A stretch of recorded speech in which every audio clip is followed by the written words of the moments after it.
Lecture में हमने cover किया था कि हमारी जो प्री रिक्विजिट्स है हमने वो इंस्टॉलेशन स्टार्ट कर दिया था और मैक्सिमम चीज़ें हमने कर ली थी। ठीक है। सो हमने सर्विस अकाउंट बना लिया था, सिस्टम मैनेजमेंट कंटेनर बना लिया था, उसे परमिशन दे दिए थे, सीक्वल सर्वर इंस्टॉल कर दिया था, SQL server management studio install कर दिया था, सीक्वल सर्वर का मेमोरी भी सेट कर दिया था और एक्टिव डायरेक्टरी स्कीमा भी इंस्टॉल कर दिया था। उसके बाद हमने ये जो हमारे रिक्वायर्ड रोल्स एंड फीचर्स थे जिसमें IIS .NET 3.5 4.8 बिट्स और RDC के स्टेप्स पे थे, तो हमने remote differential compression service deploy कर दिया था, बिट्स डिप्लॉय कर दिया था, .NET 3.5 IIS। अभी हमको .NET 4.8 इंस्टॉल करना है, ये हमारा नेक्स्ट स्टेप है। सो अभी .NET 4.8 डिप्लॉय करने के लिए मुझे उसको डाउनलोड करना पड़ेगा, क्योंकि अभी जो मेरे एग्जिस्टिंग .NET इंस्टॉल्ड है जो सर्वर 2019 के साथ आता है वो 4.7 है। और जब हमने प्री रिक्विजिट्स का चेकलिस्ट समझा था तो हमको .NET 4.8 चाहिए हमारे करंट वर्जन के लिए। ठीक है। सो मैं क्या करूंगा, मैं जाऊंगा गूगल पे, आई download .NET 4.8, .NET download .NET framework 4. तो ये मुझे .NET के वेबसाइट पे लेके आएगा, जो आइकॉन चेंज हो गया है, पर्पल कलर का आइकॉन है। पहले हम माइक्रोसॉफ्ट के वेबसाइट से डाउनलोड करते थे, यहाँ पे भी ये लिंक दिखा रहा है। अगर मैं इस लिंक को भी ओपन करता हूँ, ठीक है, सो यहाँ पे मुझे सारे वर्जन दिखा रहा है और यहाँ पे दिखा रहा है download .NET 4.8 offline installer package. इस पर क्लिक करूंगा तो ये मुझे डाउनलोड शायद उसी जगह से कर रहा है, यहाँ से भी मैं कर सकता हूँ। ठीक है, ये लिंक काम कर रहा है, ये 4.8 वाला ही है। मैं इसको अपने फोल्डर में रख दे रहा हूँ जहाँ पे हमने सारी फाइल्स रखी हैं, तो हमको हमारे वर्चुअल मशीन पे ये पैकेज मिल जाएगा।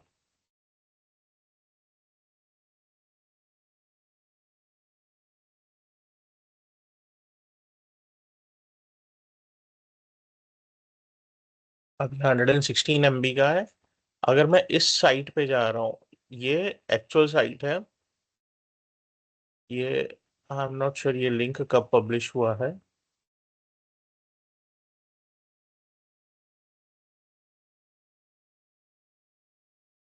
हो सकता है ये पुराना लिंक है। ठीक है,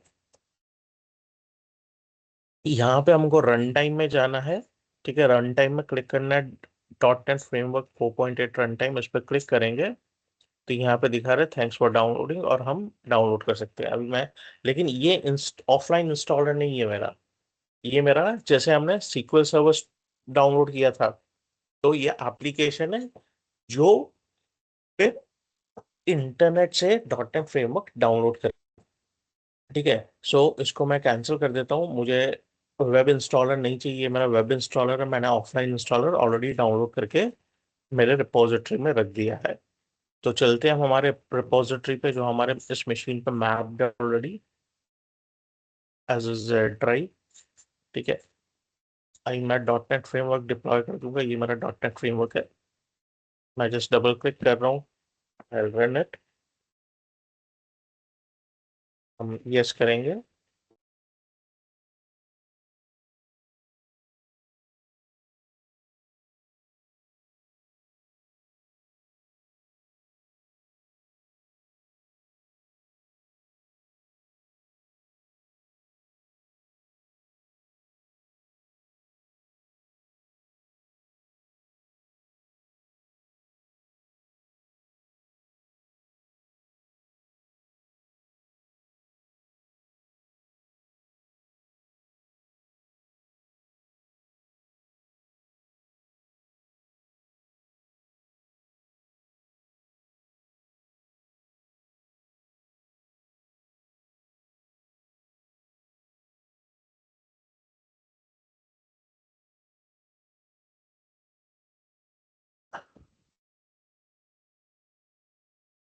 ओके, बट बोल रहा है और इट्स ऑलरेडी इंस्टॉल्ड। एक बार हम चेक कर लेते हैं कौन सा वर्जन इंस्टॉल्ड है। I think sir last time automatically वो जब डाउनलोड कर रहे थे तो हो चुका था उस टाइम पे। 4.8। हाँ। उसमें मेंशन हुआ था 4.8 ही था शायद। यहाँ पे 4.7 दिखा रहा है इसके साथ, तो हो सकता है सीक्वल सर्वर के साथ डाउनलोड हो गया होगा, या हम्म। एडी के साथ, एडीके के साथ। ठीक है, तो हमारा 4.8 डिप्लॉयड है, हमारा 4.8 का भी स्टेप कंप्लीट हो गया। यानी हमारी ये स्टेप 7 कंप्लीट हो गया। अभी स्टेप 8 था हमारा एडीके और विंडोज पी इंस्टॉल करना, ये भी हमने कर लिया था ना। हाँ। एडीके यस। और पी, हाँ करेक्ट करेक्ट। एडीके एंड पी भी इंस्टॉल कर लिया था, हम एक बार चेक कर लेते हैं फिर से। तो एडीके,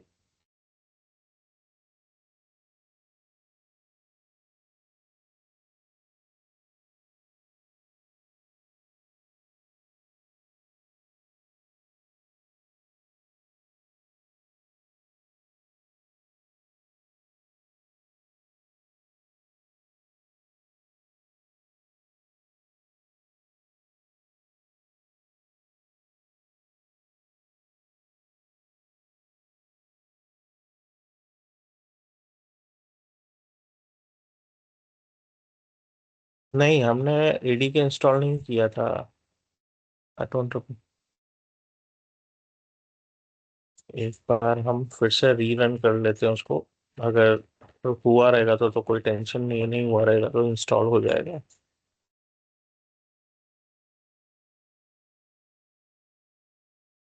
नहीं, ये सब नहीं किया था, ये नहीं किया था। हाँ नहीं किया था, नहीं किया था। ठीक है, तो स्पेसिफाई लोकेशन है, हमने डाउनलोड करके रखा था। ठीक है, अभी हम इंस्टॉल कर रहे हैं, इंस्टॉल इस पास पे होगा। नेक्स्ट करते हैं।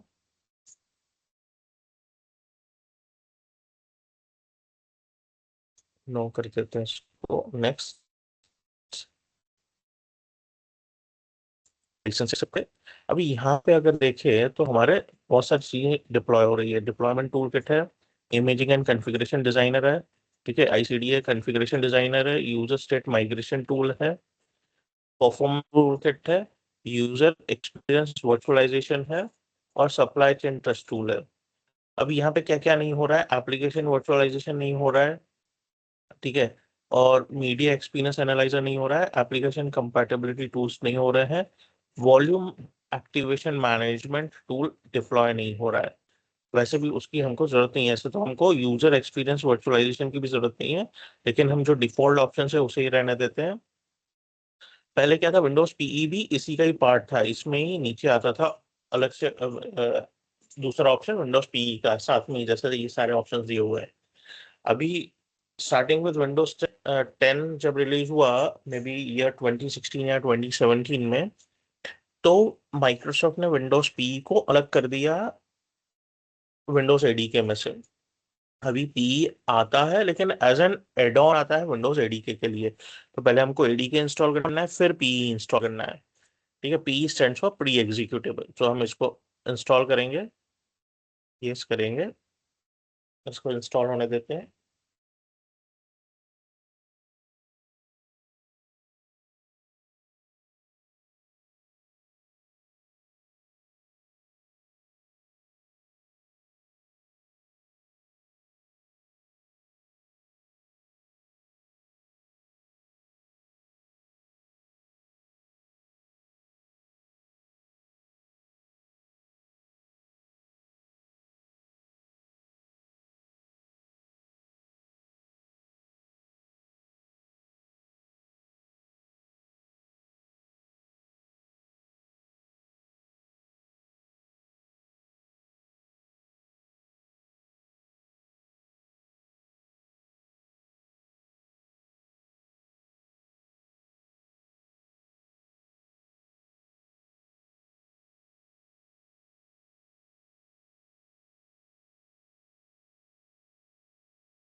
कि अभी मेरा इंस्टॉलेशन कंप्लीट हो गया है असेसमेंट एंड डिप्लॉयमेंट टूल का, इसे हम क्लोज कर देंगे और हम चलेंगे विंडोज पी को डिप्लॉय करने के लिए।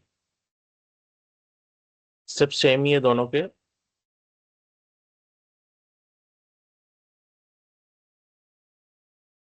ठीक है, अभी इसमें पी के अलावा हमारे पास कुछ नहीं आता है, विंडोज प्री इंस्टॉलेशन एनवायरनमेंट है। ठीक है, नेक्स्ट, हम नेक्स्ट करेंगे, एक्सेप्ट करेंगे। इसमें हमारे पास विंडोज पी है खाली।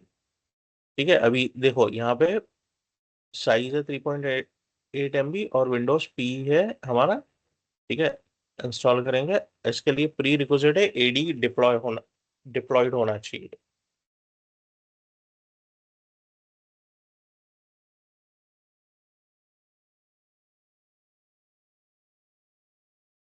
अभी इसके साथ मैं क्या करूँगा, इस ये चलने देते हैं। मैं मेरे डोमेन कंट्रोलर पे जा रहा हूँ, उसको मैं एज ए DHCP सर्वर भी डिप्लॉय कर दूंगा।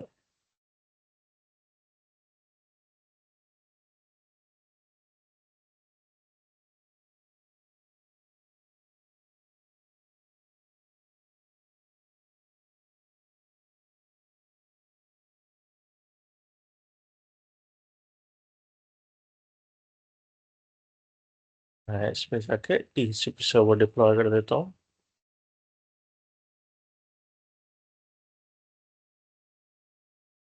अभी DHCP क्यों चाहिए हमको? DHCP इसलिए चाहिए क्योंकि जब हम SCCM के थ्रू हमारे क्लाइंट्स को मैनेज करेंगे तो वहां पे OS इंस्टॉलेशन होगा। OS इंस्टॉलेशन होगा तो OS इंस्टॉल होने के बाद जनरली IP असाइन करते हैं। अभी OS नहीं है उस पे, यहाँ OS इंस्टॉल करना है, तो उस वक्त उसको IP एड्रेस कैसे मिलेगा? तो वो हमारे DHCP के थ्रू मिलेगा। जैसे हमने WDS में देखा था कि हमारा P pre executable Windows PXE NIC card enabled होता है, तो विदाउट ऑपरेटिंग सिस्टम भी उसको IP एड्रेस मिल सकता है DHCP से। तो इसी तरह जब हमको OS डिप्लॉय करना है तो DHCP कंपलसरी चाहिए। और दूसरा, हर एक ऑर्गेनाइजेशन में, चाहे छोटा हो बड़ा हो, मतलब SMB ऑर्गेनाइजेशन हो, स्मॉल या मीडियम ऑर्गेनाइजेशन या एंटरप्राइज हो, सबके पास DHCP सर्वर होता ही है। विदाउट DHCP सर्वर हमारा एनवायरनमेंट रेयरली एग्जिस्ट करेगा। बहुत छोटा ऑर्गेनाइजेशन है जहाँ आप मैन्युअली IP एड्रेस दे रहे हो, वैसा रेयर ही ऑर्गेनाइजेशन होगा। तो DHCP तो हमको वैसे भी चाहिए। इसको डिप्लॉय होने देते हैं। ये हमारा एड ऑन डिप्लॉय हो गया है पी। ठीक है, अभी इस सर्वर को एक बार रीबूट कर देते हैं।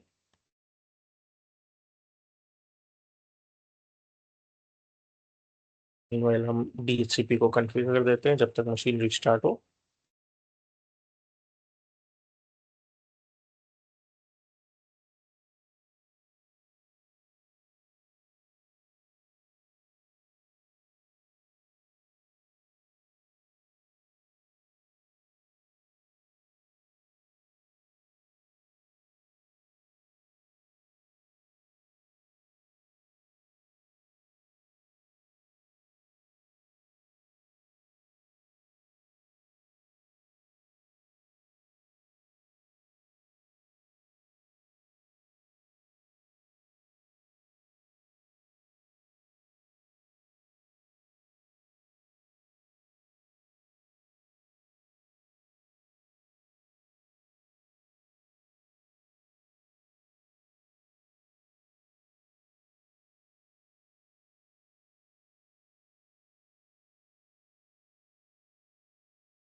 और फीचर इंस्टॉलेशन कंप्लीट हो गया मेरा। मैं जाकर DHCP को सेटअप कर देता हूँ।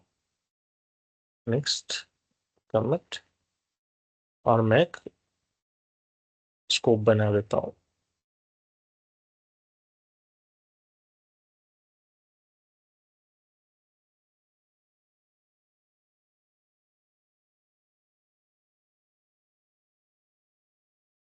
यूजर्स 10.0.0.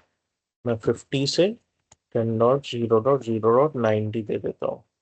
ठीक है, और लेंथ है मेरा 24 हम यूज कर रहे हैं से आइडिया नोटेशन। यहाँ पे कुछ नहीं करना है हमको। नेक्स्ट, फॉर के पे मेरा 1 है, DNS मेरा 100 है। Next, next, next.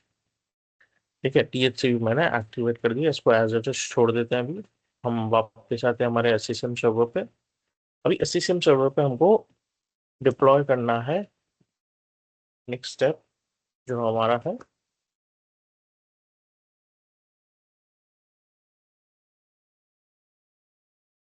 Update files तो ऑलरेडी हमने कर ली है। अभी हमको WSUS का रोल इंस्टॉल करना है और बेसिक कॉन्फ़िगरेशन करना है।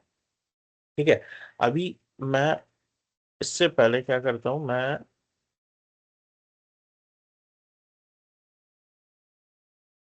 WSUS का एक स्क्रीन दिखा देता हूँ कि हम WSUS कैसे कॉन्फ़िगर करते हैं।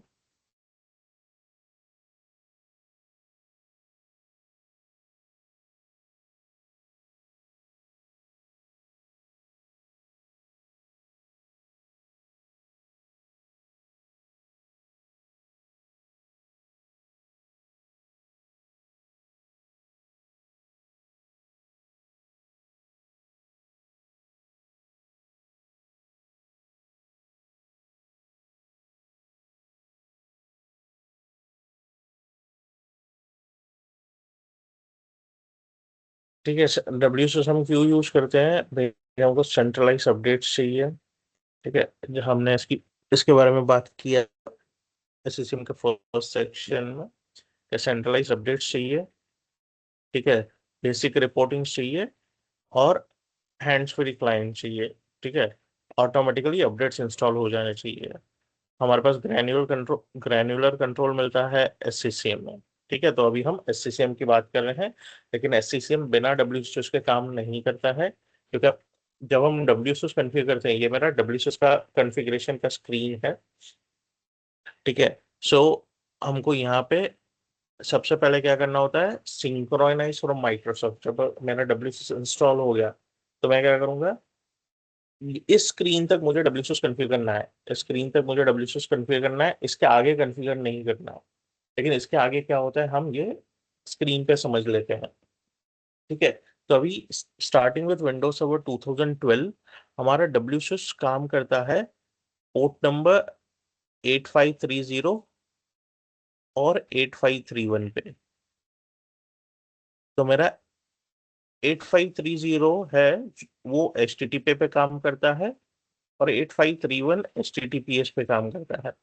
इनिशियली क्या होता था, हमारा जो 8530 पोर्ट है 2012 से पहले, ये पोर्ट नंबर 80 पे काम करता था, और ये पोर्ट नंबर 443 पे।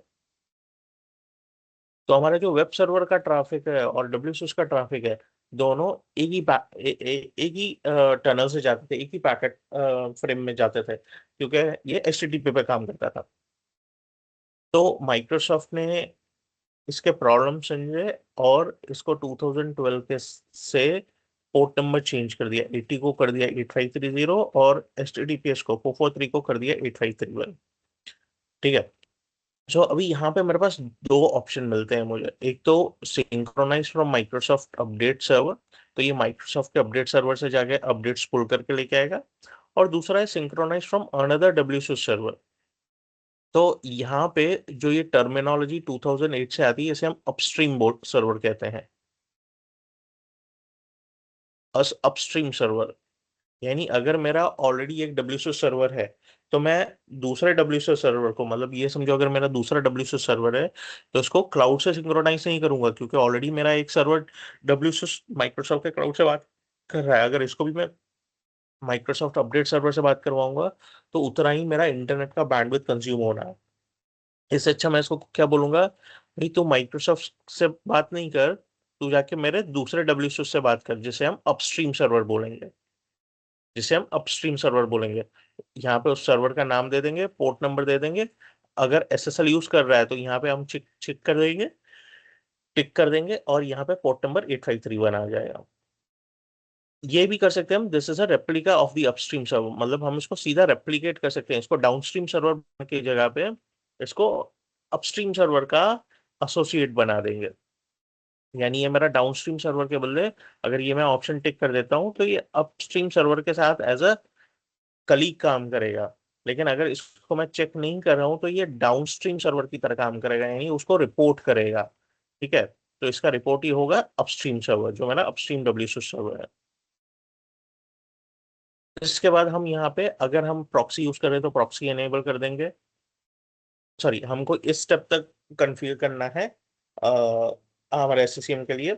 एक बार हमने स्टार्ट सिंक्रोनाइजेशन कर दिया, तो यहाँ पे जब हम स्टार्ट सिंक्रोनाइजेशन करते हैं तो ये क्या करता है, माइक्रोसॉफ्ट के जो भी नए प्रोडक्ट्स ऐड हुए हैं, जिस दिन आपने ये विंडो सर्वर डिप्लॉय किया था, तो विंडो सर्वर में आपके पास उस सॉरी माइक्रोसॉफ्ट ने जिस दिन इस विंडो सर्वर को रिलीज किया था उस दिन तक का ही कैटलॉग रहता है उसके डीएलएल फाइल्स में, उसके रिपोजिटरी में। लेकिन उस दिन के बाद जो भी नए प्रोडक्ट्स माइक्रोसॉफ्ट ने लॉन्च किए हैं तो वो नहीं दिखते हैं। तो जब हम स्टार्ट सिंक्रोनाइजेशन करेंगे तो माइक्रोसॉफ्ट के सारे प्रोडक्ट्स लेके आएगा, उनके कौन से अवेलेबल लैंग्वेजेस है वो भी लेके आएगा। अभी जब ये सिंक्रोनाइज करके आ जाएगा, उसके बाद हम चलेंगे नेक्स्ट। यहाँ पे सिलेक्ट करेंगे कि हमको अपडेट्स कौन से लैंग्वेज में डाउनलोड करने हैं। भाई समझो मेरे पास ग्लोबल ऑर्गेनाइजेशन है, ठीक है, मेरे पास यूजर्स रशिया में भी बैठते हैं, फ्रांस में भी बैठते हैं, चाइना में भी बैठते हैं, यूएस में भी बैठते हैं, लंदन में भी बैठते हैं, और इंडिया में भी बैठते हैं। तो अभी अमेरिका, लंदन और इंडिया के लिए तो मेरे इंग्लिश चल जाएंगे, लेकिन जो चाइनीज यूजर्स है उनके लिए मुझे चाइनीज लैंग्वेज चाहिए। तो यहाँ पे मेरे पास चाइनीज लैंग्वेज का सपोर्ट दिया गया है। Just a moment। यहाँ मेरे पास चाइनीज लैंग्वेज का सपोर्ट दिया गया है। अगर वो फ्रांस में बैठते हैं तो मेरे पास फ्रेंच लैंग्वेज का सपोर्ट दिया गया है। जर्मनी में बैठते हैं तो जर्मन लैंग्वेज का सपोर्ट दिया गया है। ठीक है, अगर मुझे कोई यूजर ऐसा है जो हिंदी यूज कर रहा है, हिंदी के लिए भी सपोर्ट दिया गया है। ठीक है, इसके अलावा अगर स्पेनिश स्पेन में बैठते हैं तो स्पेनिश लैंग्वेज का भी सपोर्ट दिया गया है। यहाँ पे मल्टीपल लैंग्वेजेस के सपोर्ट है। तो मेरे अपडेट्स इस लैंग्वेज में, अगर ये मेरे ऑपरेटिंग सिस्टम उस लैंग्वेज में चल रहे हैं तो उस लैंग्वेज में भी मेरे अपडेट्स डाउनलोड हो जाएंगे। उसके अलावा मैं प्रोडक्ट स्पेसिफाई कर सकता हूँ, भाई मुझे कौन से प्रोडक्ट्स के लिए अपडेट चाहिए। जैसे यहाँ पे विंडोज 8 सिलेक्टेड है क्योंकि ये मेरा जो स्क्रीनशॉट है ये 2012 सर्वर का है। ठीक है, ये 2012 सर्वर का है। उसके अलावा मैं सिलेक्ट करूंगा मुझे किस टाइप के अपडेट चाहिए। ठीक है, यहाँ पे मेरे पास क्रिटिकल अपडेट्स है, डेफिनेशन अपडेट्स है, ड्राइवर्स है, फीचर पैक है, सिक्योरिटी अपडेट्स है। ठीक है, सिक्योरिटी अपडेट्स है, सर्विस पैक्स है, टूल्स है, अपडेट रोल अप्स है, अपडेट्स है, बहुत सारी चीजें यहाँ पे डिप्लॉय की गई है। तो जो भी मुझे चाहिए, अगर मैं चाहता हूँ भाई मुझे फीचर अपडेट्स नहीं चाहिए, अपग्रेड्स नहीं चाहिए, यहाँ पे अपग्रेड्स का भी ऑप्शन आता है, अपग्रेड्स नहीं चाहिए, तो मैं उसे डीसेलेक्ट करके जो भी मुझे चाहिए मैं वो कैटेगरी सिलेक्ट कर सकता हूँ, वो क्लासिफिकेशन सिलेक्ट कर सकता हूँ। ठीक है, अभी यहाँ पे सिंक्रोनाइज हमको मैन्युअली करना है कि हमको ऑटोमेटिकली करना है। ऑटोमेटिकली हम शेड्यूल डिफाइन करके रख सकते हैं, भाई दिन में कितनी बार सिंक्रोनाइज होना चाहिए, सिंक्रोनाइज पर डे 1 चाहिए या मल्टीपल टाइम्स चाहिए। तो हम जनरली जितनी बार आप सिंक्रोनाइज करोगे उतनी बार वो इंटरनेट पे जाके उतनी बैंडविड्थ कंज्यूम करेगा। अभी इसके पहले वाली स्क्रीन थी एक मैनुअल सिंक्रोनाइजेशन, तो हम मैनुअली कभी भी ट्रिगर कर सकते हैं। उसके अलावा एक शेड्यूल्ड सिंक्रोनाइजेशन थी। इसके अलावा ये ऑप्शन है भाई बिगिन इनिशियल सिंक्रोनाइजेशन। तो फर्स्ट टाइम सिंक्रोनाइजेशन अगर आपको अभी इनिशियलाइज करवाना है तो ये ऑप्शन हम टिक करके रखते हैं जो रिकमेंडेड है, और उसके बाद हम फिनिश कर देंगे। यहाँ पे हमारा WSUS इंस्टॉल हो जाता, कॉन्फ़िगरेशन कंप्लीट हो जाता है। उसके बाद जब सिंक्रोनाइजेशन होने लगता है तो यहाँ पे सिंक्रोनाइजेशन स्टेटस हम देख सकते हैं, ठीक है। और लेफ्ट हैंड साइड में हम हमारे पास नेविगेशन मेन्यू है जहाँ पे हमको अपडेट्स, हमारे कंप्यूटर्स, डाउनस्ट्रीम सर्वर्स, सिंक्रोनाइजेशन के ऑप्शंस, रिपोर्टिंग सब कुछ मिलता है, ठीक है। अभी अगर आपका सिंक्रोनाइजेशन कंप्लीट हो गया है तो वो दिखा देगा सिंक्रोनाइजेशन स्टेटस, सिंक्रोनाइजेशन सक्सीड हो गया लास्ट वाला, और आपके पास कितने कितने अपडेट्स आ गए हैं। तो यहाँ पे हम देख सकते हैं 95 critical updates are waiting to be approved. आपको अप्रूव करने पड़ेंगे इंस्टॉल करने के लिए, और आपको कैटेगरी भी सिलेक्ट करनी पड़ेगी कंप्यूटर्स की कि किस कैटेगरी पे डिप्लॉय करने हैं, ठीक है। 201 new products and 9 new classifications have been added in the past 30 days, ये भी दिखा रहा है, ठीक है।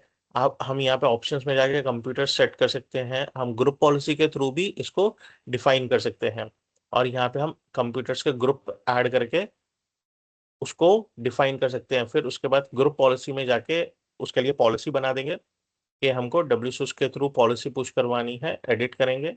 और यहाँ पे हमको, जब हम WSUS की पॉलिसी बना रहे हैं, हमको जाना है कंप्यूटर कॉन्फ़िगरेशन में, पॉलिसीज में, एडमिनिस्ट्रेटिव टेम्पलेट्स में, विंडोज कंपोनेंट में। उसके बाद हमारे पास विंडोज अपडेट्स का ऑप्शन है। उसके बाद ये पॉलिसी हम कन्फिगर करेंगे कि ये हमारा विंडोज अपडेट सर्वर के साथ सिंक्रोनाइज हो, विंडोज अपडेट, और वहां से पुल करके लेके आए। जब हम ये एनेबल करेंगे उसके बाद हमको ये एक पॉलिसी भी एनेबल करनी पड़ती है, माइक्रोसॉफ्ट अपडेट सर्विस लोकेशन। दो पॉलिसीज एनेबल करनी पड़ती है, एक ऑटोमेटिक अपडेट्स वाली और एक intranet Microsoft update service location. तो यहाँ पे हम हमारे इसे एनेबल करके हम यहाँ पे हमारा WSUS सर्वर का FQDN नेम देंगे, followed by the port number. ये फॉर्मेट रहेगा URL के फॉर्मेट में, ठीक है। HTTP है तो 8530, अगर आपने SSL कॉन्फ़िगर करके रखा है तो आप HTTPS देंगे और 8531 देंगे। ये ग्रुप पॉलिसी हो गया यहाँ पे। उसके बाद हम क्लाइंट साइड टारगेटिंग, आपको किसको टारगेट करना है वो ग्रुप यहाँ पे डिफाइन कर देंगे। ये ग्रुप डिफाइन हो गया, ठीक है। उसके बाद हम अगर हमारे क्लाइंट मशीन पे जाके देखेंगे GP रिजल्ट आर, तो ये पॉलिसी मिल रही है। अगर ये पॉलिसी मिल रही है तो हम ये कमांड के थ्रू चेक कर सकते हैं कि हमको ये रिपोर्ट होना स्टार्ट हो जाएगा और इसको अपडेट्स मिलना स्टार्ट हो जाएगा। अभी हमको WSUS सर्वर में हमेशा अपडेट्स अप्रूव करने पड़ेंगे, क्योंकि हो सकता है सारे अपडेट्स हमारे लिए रिलेवेंट नहीं हो। तो जो भी रिलेवेंट है उसको हम अप्रूव करेंगे तो ही वो ग्रुप पॉलिसी के थ्रू डिप्लॉय होने वाले हैं, इंस्टॉल होने वाले हैं, ठीक है। यहाँ पे हम सिलेक्ट कर सकते हैं किसके लिए अप्रूव करना है, अप्रूव टू फॉर इंस्टॉल और इंस्टॉलेशन सक्सेस, मतलब ये ग्रुप पॉलिसी के थ्रू पुल होना स्टार्ट हो जाएगा। ये आ गया है ऑटोमेटिकली मेरे विंडोज के अपडेट्स में, और इसे यूजर भी इंस्टॉल कर सकता है। यहाँ हम ऑटोमेटिक इंस्टॉलेशन भी डिप्लॉय करके छोड़ सकते हैं। तो ये हमारे WSUS का था। हम वापस आ जाते हैं हमारे SCCM पे, तो हम चलेंगे WSUS डिप्लॉय करेंगे।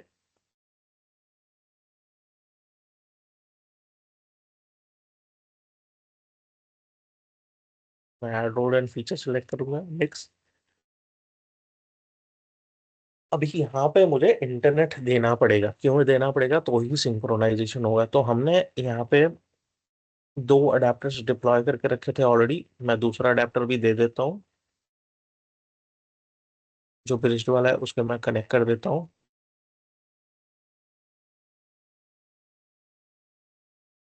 यहाँ पे मेरे पास इंटरनेट आ गया, मैं रिफ्रेश कर दूंगा।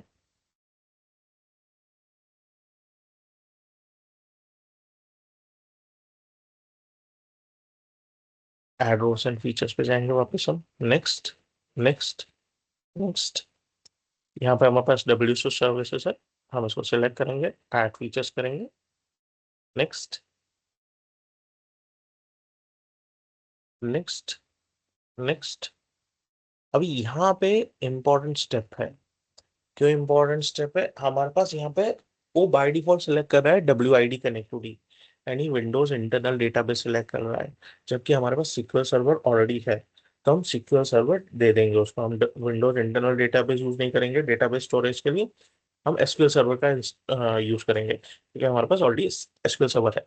लेकिन उससे पहले मैं क्या करूंगा, मैं यहाँ पे एक एडिशनल ड्राइव डिप्लॉय करूंगा, मेरे WSUS के अपडेट्स जाके बैठेंगे। सो मैं एक हार्ड ड्राइव सेलेक्ट कर लेता हूँ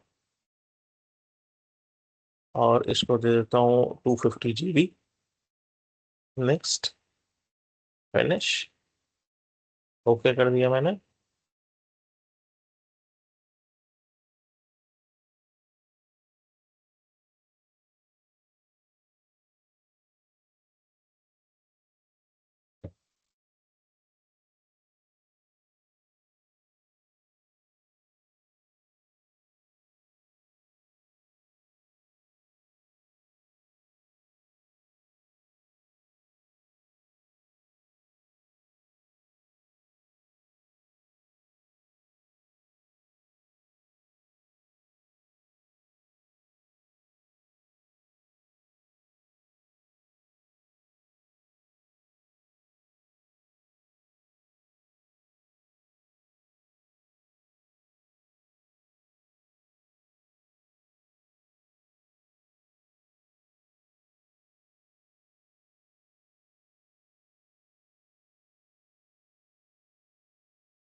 तो यहाँ पे मेरा दूसरा ड्राइव प्लग हो गया है, लेकिन अभी पार्टीशनिंग नहीं हुआ है। हम चल के पार्टीशन कर देते हैं उसको। मैं इसको पार्टीशन कर देता हूँ। Online initialise GPT partition, okay कर दिया मैंने। और मैं इसको पार्टीशन कर देता हूँ सिंगल पार्टीशन में, क्योंकि हमको इसके और भी नीड होगी जब हम हमारा मैनेजमेंट पॉइंट या डिस्ट्रीब्यूशन पॉइंट के पर्सपेक्टिव से सोचेंगे, तो हमको चाहिएगा स्पेस। अभी मैं यहाँ पे एक फोल्डर बना देता हूँ WSUS का।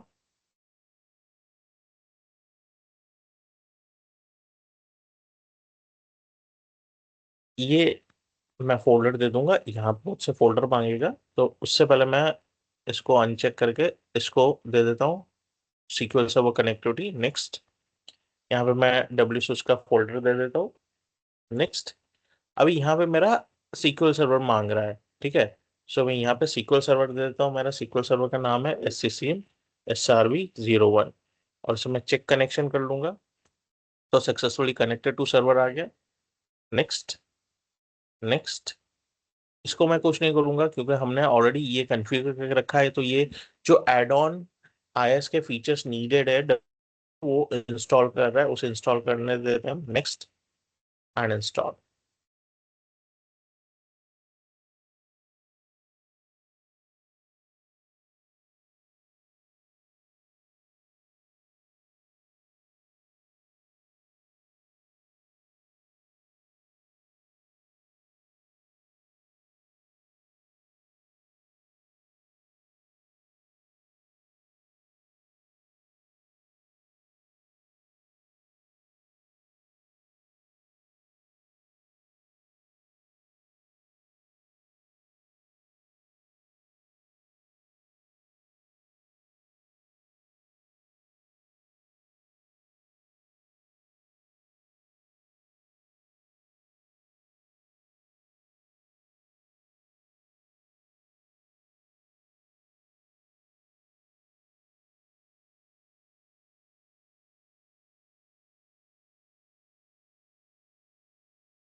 मेरा इंस्टॉलेशन सक्सीड हो गया, अभी हमें इसको कन्फिगर करना है, तो हम लॉन्च पोस्ट इंस्टॉलेशन टास्क करेंगे। तभी ये जब मैंने लॉन्च पोस्ट इंस्टॉलेशन टास्क किया थे, कभी कभी लॉन्च नहीं होता है।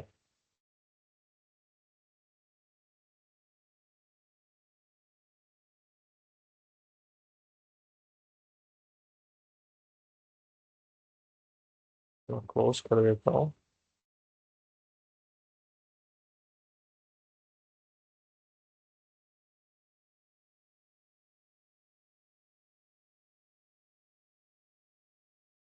हम वेट करेंगे। ये कभी कभी लॉन्च नहीं होता है, तो कोई बात नहीं है।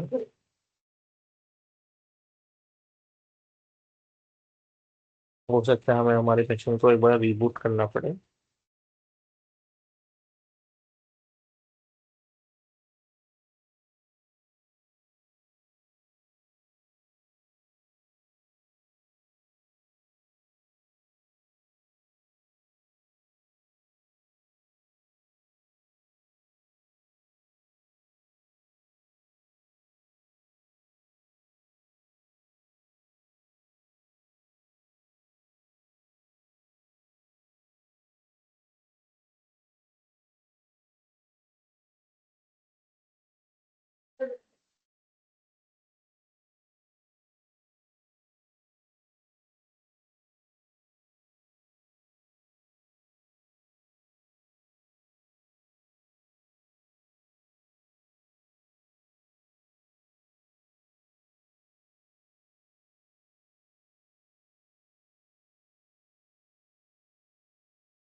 ओके, एक बार हम उसको रीबूट कर लेते हैं।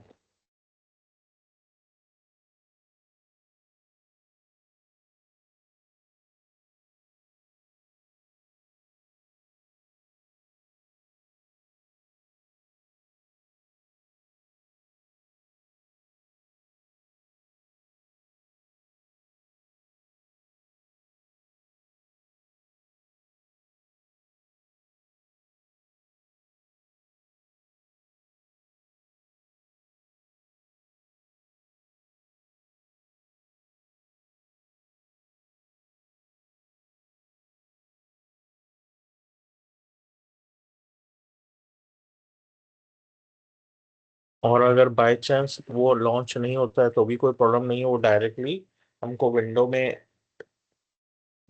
छोड़ के लाके दे देगा, मतलब कंसोल में आ जाएंगे हम डब्ल्यू स्विच के। तो अगर डब्ल्यू स्विच के कंसोल में आ गए तो भी कोई ऑप्शन नहीं है, वहाँ पे हमारे पास ऑप्शंस करके लिंक आता है, वहाँ पे जाके हम उसको कन्फिगर कर सकते हैं। हम वेट करेंगे सर्वर मैनेजर के पॉपुलेट होने का।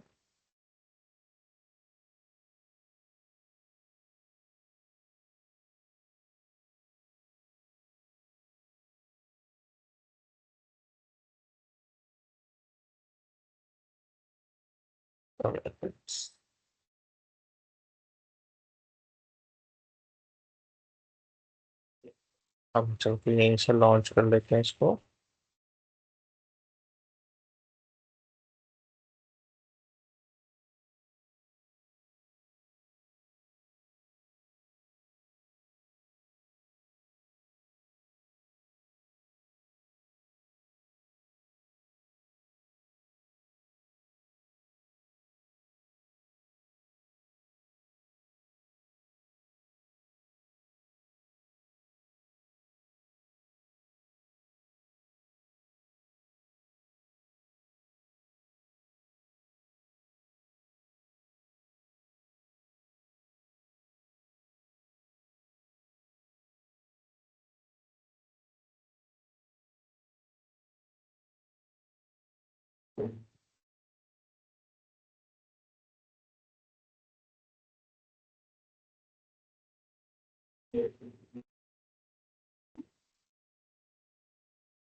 ठीक है, ये डायरेक्टली लॉन्च हो गया। यहाँ पे कुछ तो अच्छा, ये हम कनेक्ट कर देंगे।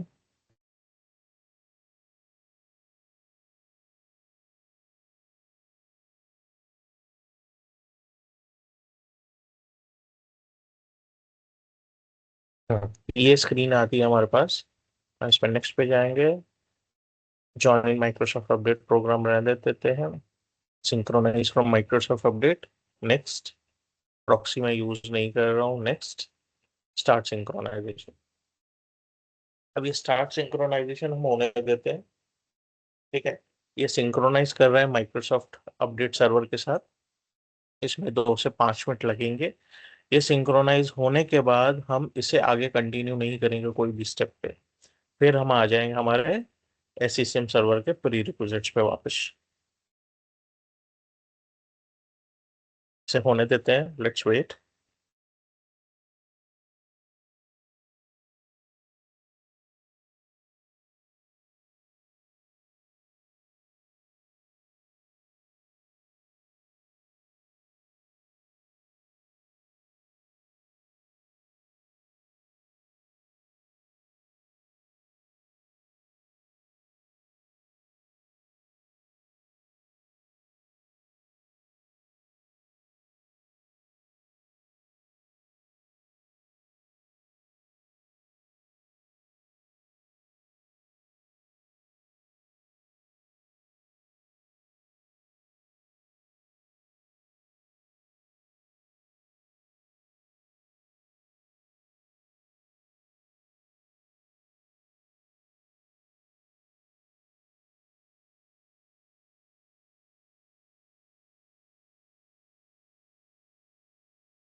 सर इसका मतलब तो बेसिकली यही हुआ ना कि डाउनलोड अपडेट्स तो डाउनलोड डब्ल्यूसीएस के थ्रू ही होगा, जस्ट हाँ, डिप्लॉयमेंट एसएसएल के थ्रू हो रहा है।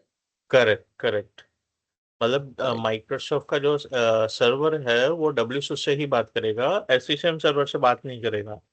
यस, वो एससीएम जस्ट सर्वर। क्लाइंट से ये डिप्लॉयमेंट के लिए जस्ट एसएसएम सर्वर यूज कर रहे हैं, करेक्ट। हाँ, मतलब एससीएम जाएगा डब्ल्यू के पास using the service connection point. और जो ये डब्ल्यू से वो माइक्रोसॉफ्ट के पास जाएगा अपडेट्स को पुल करने के लिए। ओके। तो जो एससीसीएम है, जब हम एससीसीएम का कंसोल देखेंगे ना, तो उसमें एक आइडिया मिलेगा कि जो हमारा अपडेट्स का सेक्शन है वही सिर्फ डब्ल्यू के पास जाता है। हमारे पास अपडेट्स के अलावा बहुत सारे सेक्शन है एससीसीएम ओके। सर्वर में। तो ओएसजी है या विंडोज 10 सर्विसिंग है, वो सारा होगा डब्ल्यू के थ्रू ही। वो डब्ल्यू के थ्रू, सॉरी, वो एससीसीएम के थ्रू ही होगा, डब्ल्यू के थ्रू नहीं हो सकता। ठीक है, ठीक है।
अभी ये डब्ल्यू स्विच रोल तो हमारा इंस्टॉल हो गया है, बेसिक कॉन्फ़िगरेशन हो गया है, सिंक्रोनाइजेशन हो रहा है, ठीक है।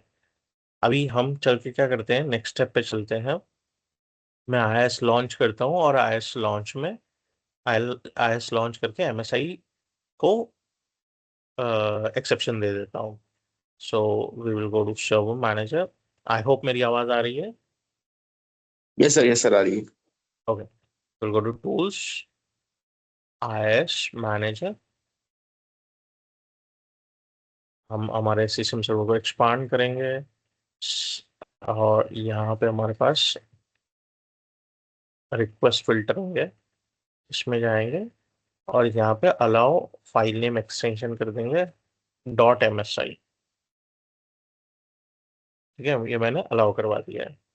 हम नीचे देख लेंगे, ये मेरा MSI ट्रू आ गया है, तो इसको क्लोज कर देंगे।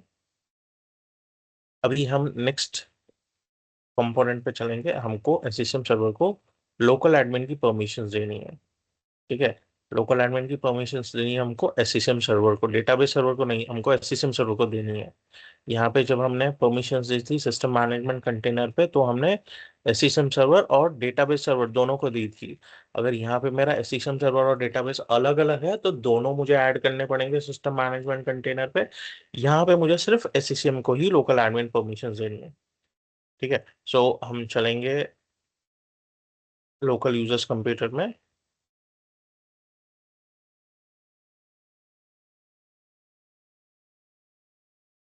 अभी मैं ग्रुप्स में जा रहा हूँ, एडमिनिस्ट्रेटर्स में जा रहा हूँ। मैं यहाँ ऐड कर दूंगा मेरा एससीएम सर्वर। यहाँ पे ऑब्जेक्ट टाइप्स में मैं कंप्यूटर सेलेक्ट कर लूंगा और यहाँ पे मैं एससीएम सर्वर ऐड कर देता हूँ मेरा। ओके कर दिया एंड अप्लाई ओके कर दिया। मेरा लोकल परमिशंस दे दिया है मैंने एससीएम सर्वर को। वही नेक्स्ट स्टेप है, मुझे फायरवॉल रूल्स कन्फिगर करने हैं, ठीक है। अभी ये एक इम्पॉर्टेंट स्टेप है, फायरवॉल रूल्स, ठीक है। सो मैं एक फायरवॉल पॉलिसी बनाऊंगा जो मेरे पूरे डोमेन पे होगी, ठीक है। तो डोमेन लेवल पे मैं पॉलिसी बनाऊंगा जिसमें मुझे file and printing service, WMI, ठीक है, और पोर्ट नंबर 2701 इनबाउंड रूल्स पे एक्सेप्शन देना, अलाउ करना है। और आउटबाउंड में मुझे फाइल एंड प्रिंटिंग शेयरिंग और port number 10123 outbound policy configure करनी है। ये पूरे डोमेन पे अप्लाई होगी।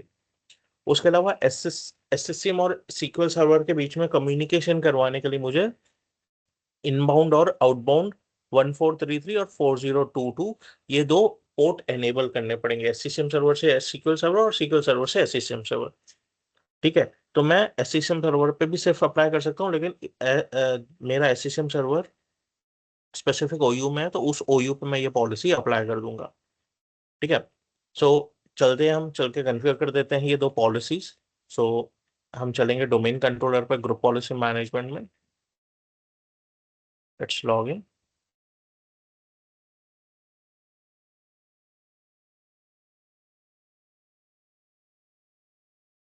Tools, group policy.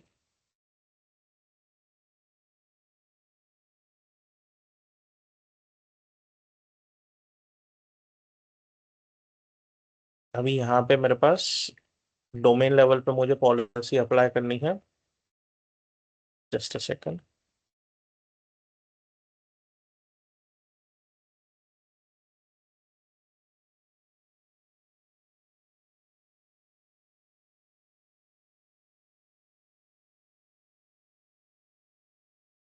यहाँ पे मैं पॉलिसी क्रिएट कर दूंगा, ठीक है। Right click new.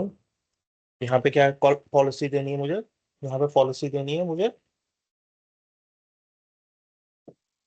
मुझे अलाउ करना है स्पेसिफिक सर्विसेज को। तो मैं यहाँ पे सीधा सीधा पॉलिसी दे देता हूँ एससीएम सर्विसेज। और एक और पॉलिसी बना देता हूँ SCCM2 सीक्वल, ठीक है।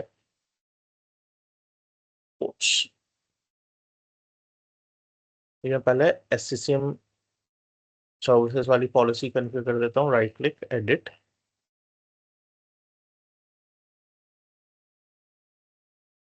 अभी हम जाएंगे पॉलिसीज में, computer configuration, policies, window settings के अंदर सिक्योरिटी सेटिंग्स के अंदर हम जाएंगे फायरवॉल में। सो विंडोज डिफेंडर फायरवॉल में इसको एक्सपांड करेंगे, फायरवॉल को एक्सपांड करेंगे, इनबाउंड रूल्स पे आ जाएंगे, right click, new rule.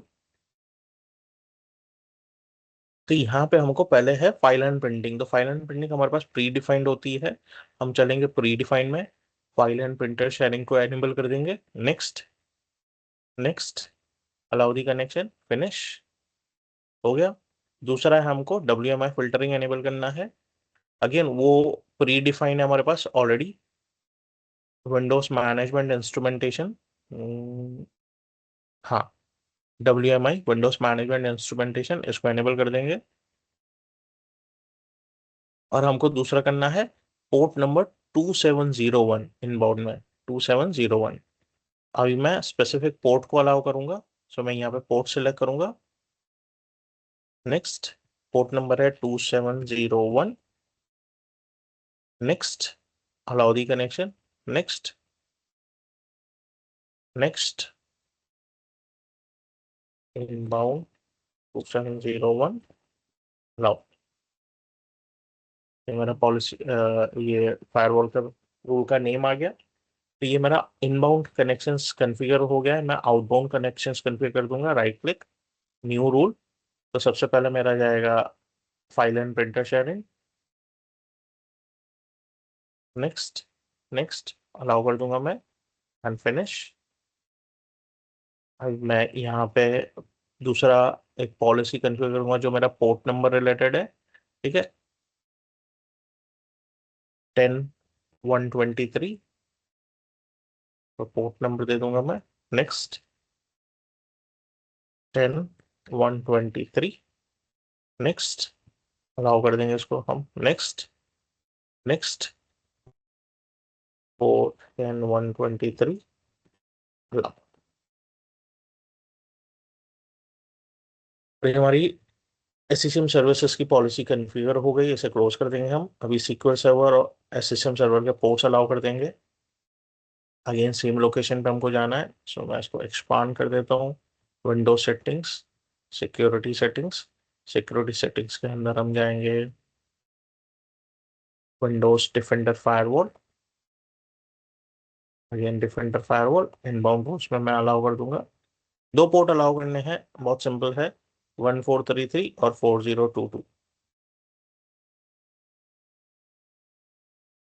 Port select करूंगा, नेक्स्ट, हम अलाउ कर देंगे 1433 और 4022, नेक्स्ट, अलाउ कर दिया है, next, port 1433 and 4022 allowed.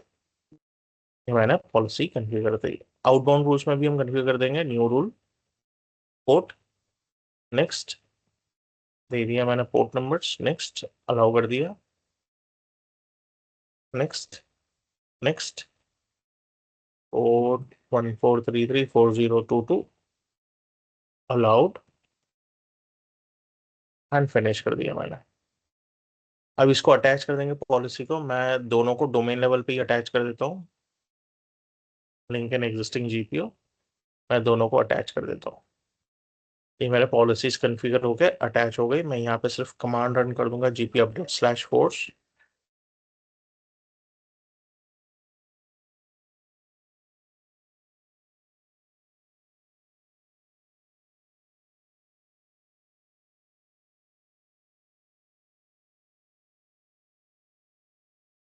Meanwhile यहाँ पे भी मेरा ये प्रोसेस कंप्लीट हो चुका है, इसे नेक्स्ट करेंगे, सॉरी इसे कैंसिल कर देंगे, अभी हमको आगे नहीं बढ़ना है, इसको क्लोज कर देंगे।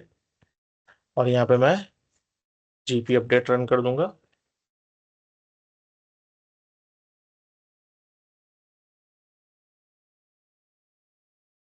अब हमारा फाइनल स्टेप आ गया एससीसीएम इंस्टॉलेशन का, हम एससीसीएम इंस्टॉलेशन ट्रिगर करेंगे, ठीक है। So let's go to the folder.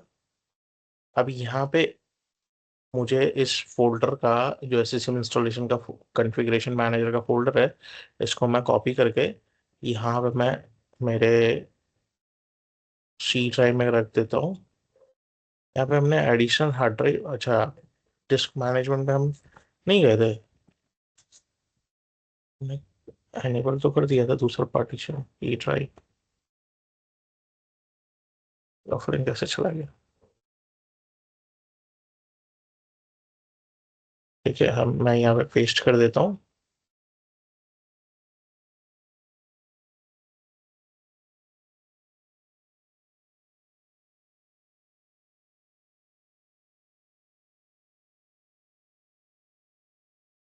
Let's wait for a moment.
अभी अगर मैं इसको नेटवर्क में से लॉन्च करता तो इसमें बहुत ज़्यादा टाइम जाता। ठीक है, ऐसे हो। तो सो मैंने इसको लोकली कॉपी कर लिया है। अभी लोकल कॉपी करने के बाद मैं इसे एग्जीक्यूट करूंगा, सो मुझे चैलेंज नहीं आएगा। और कभी कभी नेटवर्क में से रन करने से एरर भी दे देता है, इसलिए ये भी एक रीजन है कि मैंने उसको सेटअप फाइल को लोकली डंप कर दिया है। Okay sir.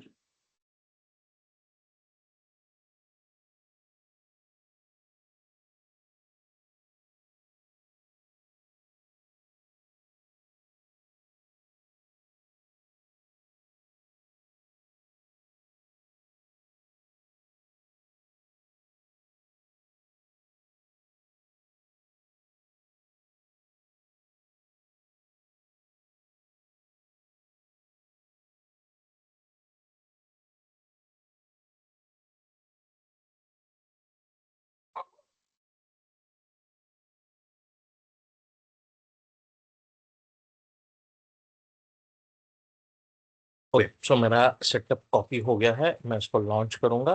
सो यहाँ पे मेरे पास स्प्लैश है, स्प्लैश को लॉन्च करूंगा मैं।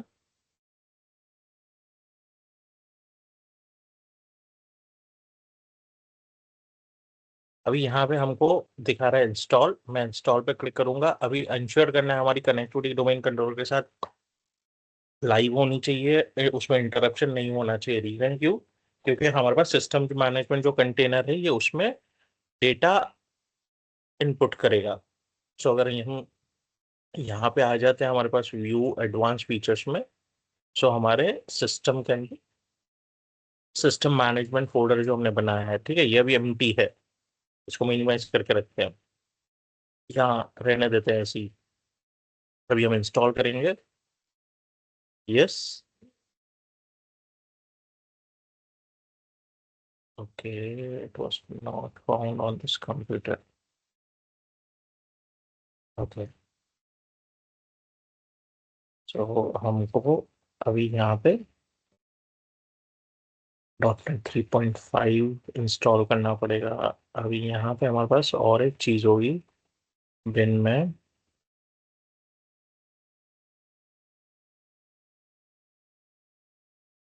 ठीक है, यहाँ पे हमारे पास प्री रिक्विजिट चेक करके एक फाइल है। प्री रिक्विजिट चेक करके एक फाइल है। सो हम इस फाइल को रन कर सकते हैं टू अंडरस्टैंड हमारे मशीन पे क्या मिसिंग है। सो मैं इसको रन करता हूँ।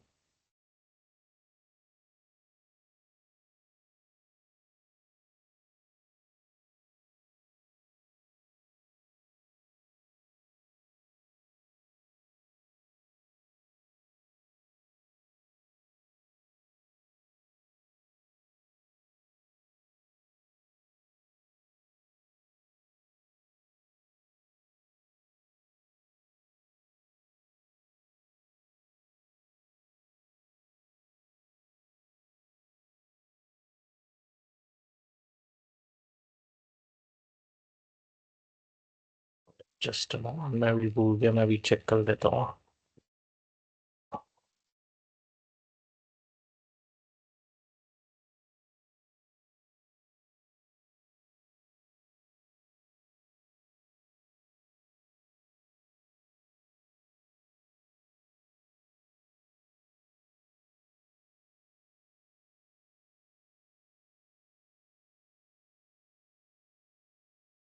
फाइल तो यही है हमारी।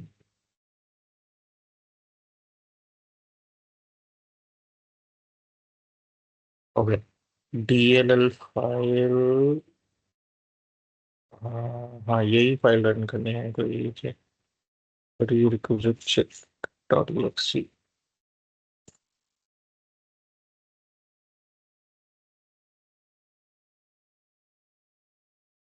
फिर क्यों परेशान कर रहा है? ओके, सो हम नेवर माइंड, हम .NET का देख लेते हैं पहले। एड रूल्स एंड फीचर्स में जाके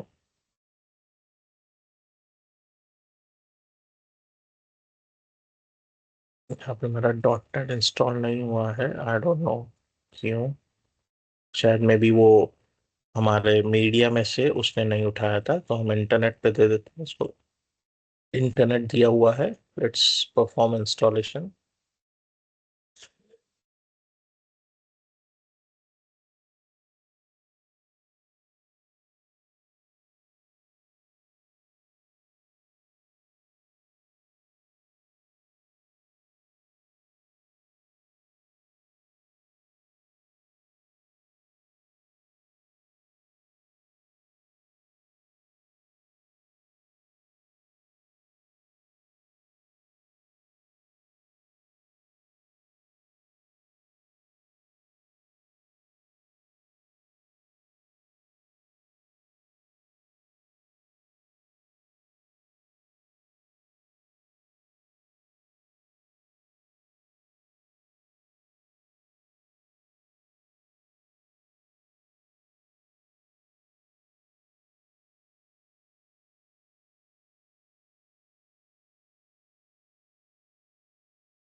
ओके, सो मेरा इंस्टॉलेशन सक्सीड हो गया है, राइट। इसको क्लोज कर दूंगा, लेकिन अभी मेरे मशीन को एक रीबूट लगेगा।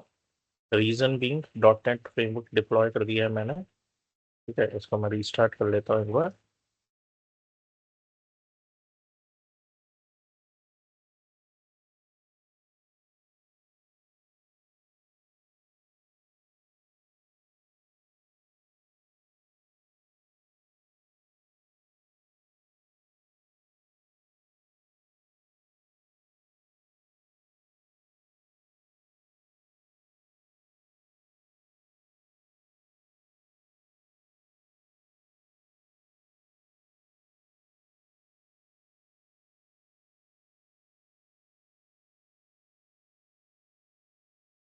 सो लेट्स लॉग इन।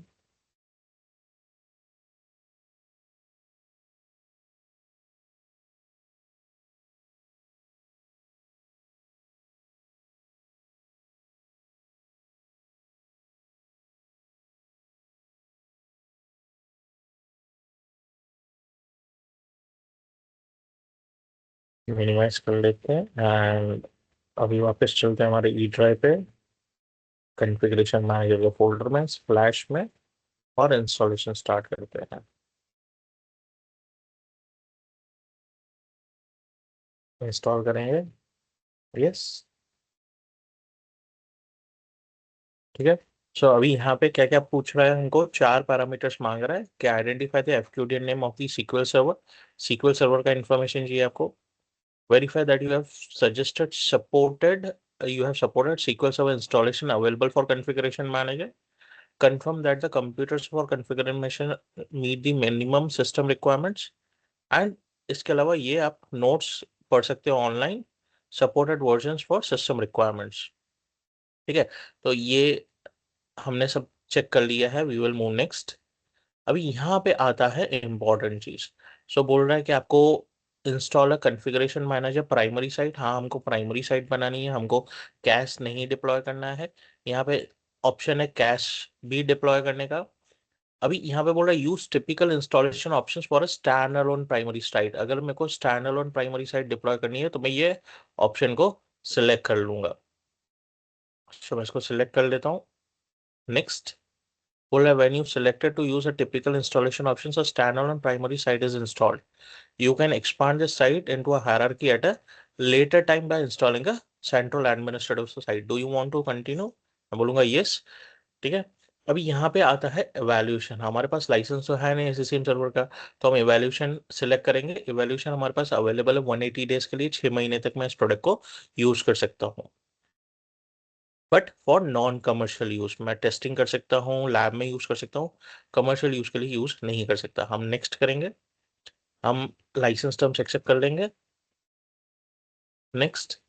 अभी डाउनलोड रिक्वायर्ड फाइल्स, तो ये तो फाइल्स हमने डाउनलोड कर ली थी, ठीक है। अब ये फाइल्स हमने कहाँ रखी है, हमने हमारे जेड ड्राइव में रखी है, ठीक है।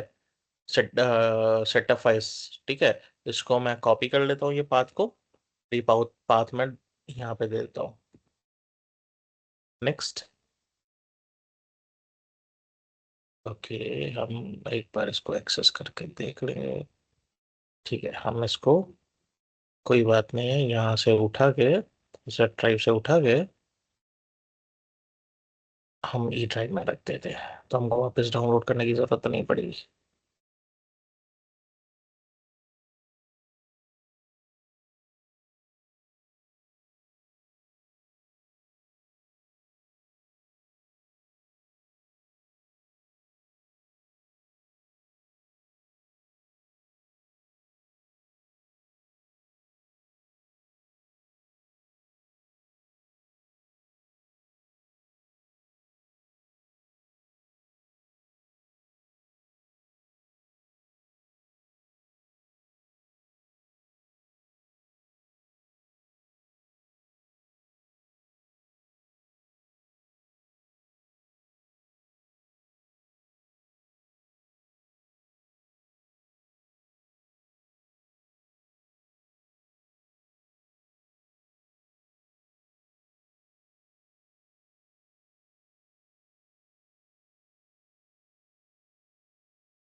मैं अभी इसका पाथ ले लेता हूँ और इसका पाथ ले लेता हूँ, नेक्स्ट।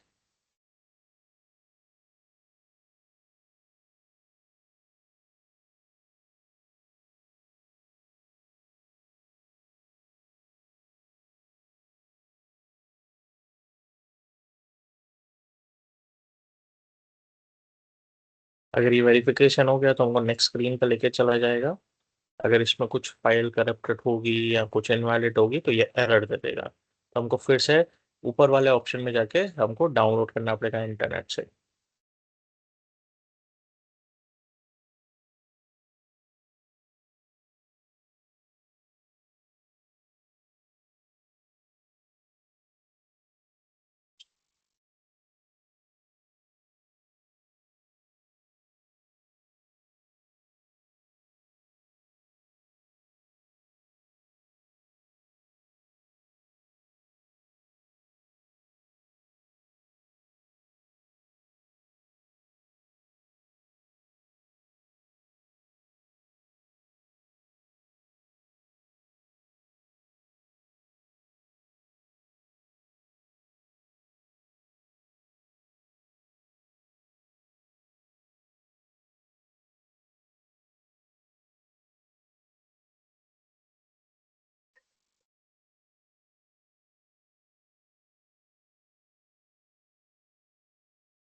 हो गया ये कंप्लीट। अभी यहाँ पे साइट कोड कंपलसरी होता है, तो मैं साइट कोड दे देता हूँ। स्टैंड अलोन प्राइमरी 1, 3 कैरेक्टर का ही होना चाहिए मैक्सिमम। ये साइट कोड आपको डिफाइन करना है कि आपके साइट का कोड क्या रहेगा, ठीक है, जो यूनिक होना चाहिए आपके एनवायरनमेंट में। साइट नेम देना है, तो मैं दे देता हूँ stand alone primary Bengaluru site, Bengaluru site. ये बहुत ज्यादा बड़ा नाम हो गया, तो मैं इसको आगे स्टैंड अलोन हटा देता हूँ, प्राइमरी बेंगलुरु साइट दे देता हूँ।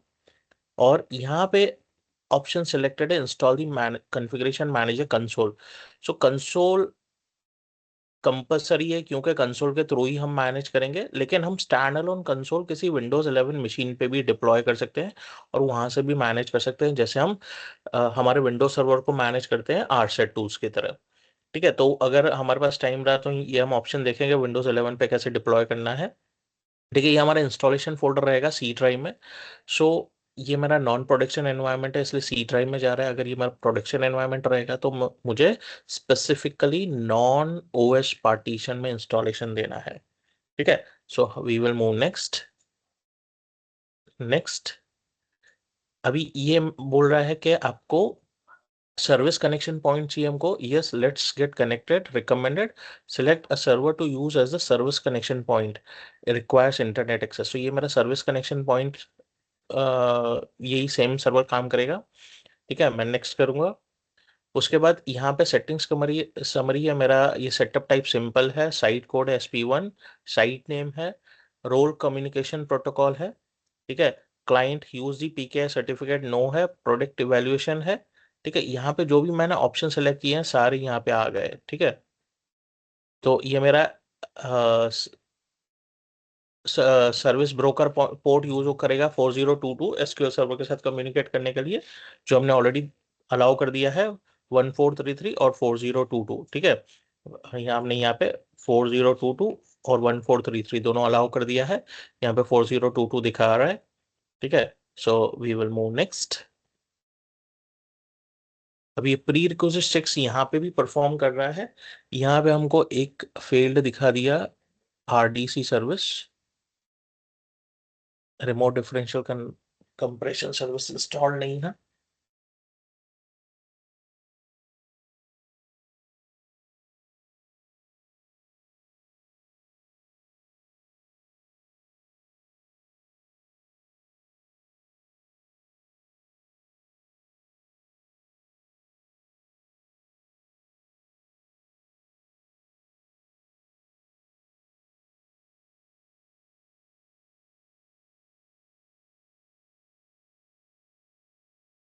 ठीक है, तो यहाँ पे बहुत सारे वार्निंग मैसेज दिए। वार्निंग का हमको टेंशन नहीं है। RDC का जो फेल्ड हो गया उसका कंपलसरी है। ठीक है, must be registered for configuration manager site server installation. तो हम इसे कैंसिल कर देते हैं, या इसको नो करते हैं। हम चल के RDC एक बार चेक कर लेते हैं, रिमोट डिफरेंशियल कंप्रेशन हमने ऐसे तो सिलेक्ट कर लिया था। May be something is missed.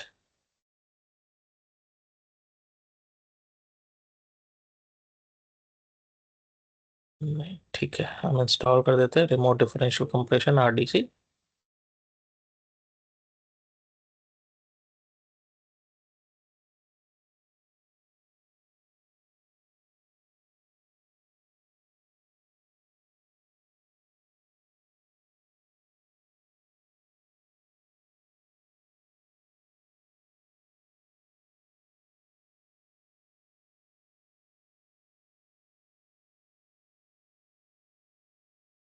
Installation succeed हो गया, इसको क्लोज कर देते हैं। मैं रिफ्रेश कर देता हूँ सर्वर मैनेजर को और उसको रन चेक कर देता हूँ आगे।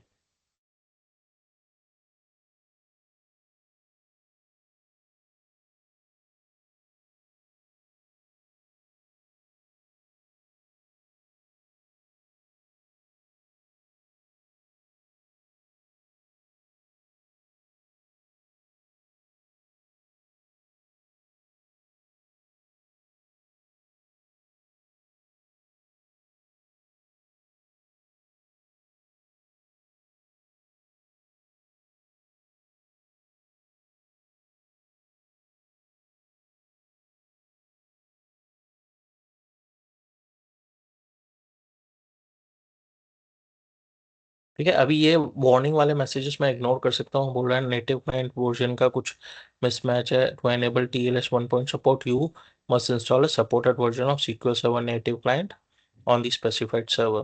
ठीक है, ये सारे वार्निंग मैसेजेस हम इग्नोर कर सकते हैं। हम इंस्टॉलेशन स्टार्ट करते हैं। अब ये installation approx 40 to 45 minutes minimum लेने वाला है। ठीक है, इसके अलावा ये डिपेंड करता है टाइम, ये मिनिमम है 40 मिनट्स। इसके अलावा टाइम डिपेंड करता है कि अगर सिस्टम पे कॉन्फ़िगरेशन रैम वगैरह स्लो है। अभी मेरे मशीन पे है 4 वर्चुअल CPU और 24 GB रैम, तो भी ये 30 से 40 मिनट मिनिमम लेगा। ठीक है, इट इज रिकमेंडेड कि माइक्रोसॉफ्ट क्या बोलते हैं, आपके पास 96 GB का रैम होना चाहिए। तो अभी वो हमारे पास लैब एनवायरनमेंट में तो वो प्रोविजन है नहीं, तो वैसे इंस्टॉलेशन को चलने देते हैं। ठीक है, ये इंस्टॉलेशन टाइम लेगा, हम 10 मिनट 10-15 मिनट देखेंगे, फिर हम सेशन कंक्लूड कर देंगे। मैं स्क्रीन को एज इट इज छोड़ दूंगा, मैं मशीन को सस्पेंड मोड में डाल दूंगा। हम जब वेडनेसडे को क्लास रिज्यूम करेंगे तो इसको देखेंगे ये कैसे इंस्टॉलेशन सक्सेसफुल था कि फेल्ड हो गया था, क्या था। ठीक है, क्योंकि सिर्फ इसी स्क्रीन पे 45 मिनट्स तक हम बैठे रहेंगे तो कोई मतलब नहीं रहेगा। तो हम 10 मिनट बैठेंगे, वी विल सी क्या क्या स्टेप्स परफॉर्म कर रहा है वो, उसके बाद हम सेशन कंक्लूड करेंगे। ठीक है। Sure sure sure. ठीक है सर। मैं कंट्रोल कर रहा हूँ सर, क्योंकि अभी मेरा 5% बैटरी बचा है। ठीक है, ठीक है, ठीक है, तो फिर सेशन ये कंक्लूड करते हैं। ठीक है, हम इस सेशन को वेडनेसडे को रिज्यूम करेंगे। ये स्क्रीन पे ही मैं मशीन को सस्पेंड कर दूंगा, तो हम देख पाएंगे कि हमारा इंस्टॉलेशन का स्टेटस फेल था कि सक्सीडेड था। ठीक है, वहीं से हमारा रिज्यूम हो जाएगा सेशन। ठीक है, sure sure okay sir, sir. No issue. Okay, cool, thank you. Okay sir, thank you sir.